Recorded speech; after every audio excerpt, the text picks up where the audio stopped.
তুই তুললি কেন? প্রেমে যদি এতই ব্যথা, সেই প্রেমে তুই ভুললি কেন?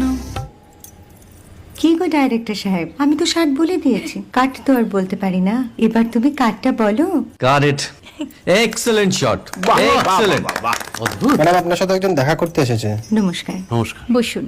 আপনার জন্য আমি চেক বইটা নিয়ে এসেছি ম্যাডাম। কি যেন নাম আপনার ডিরেক্টর সাহেব? পিনাকি মুখোটি। মুখুটি বাবু, আমি ভুতুরিয়া বাবুর কাছ থেকে পরে চেক নিয়ে নেব। আচ্ছা। আগে আপনার বাঁধানো বইটা দিন, দেখি, পড়ি, ভাবি। হ্যাঁ, না মানে সেটা এখনো ঠিক তৈরি হয়নি। ও, তাহলে সেটা আগে ঠিক করুন ভাই, তারপর চেক টেক হবে। কিছু যদি মনে না করেন ম্যাডাম, আপনার হাতে, আরে এটা তো কুমারীর চরিত্র, ওই আংটিটা। ওই যে বললাম ভাইটি, আগে আপনার বইটি রেডি করে আনুন। ও হ্যাঁ, আপনি বোধহয় জানেন না যে মায়া কুমারী তার আংটি কখনোই খোলে না। সে কুমারীর পাটেও খোলে না, বেধবার পাটেও খোলে না। এই সব বড় ক্যামেরাম্যানরা ঠিক জানেন যে মায়া কুমারীকে কোন অ্যাঙ্গেল থেকে কিভাবে নিতে হয়।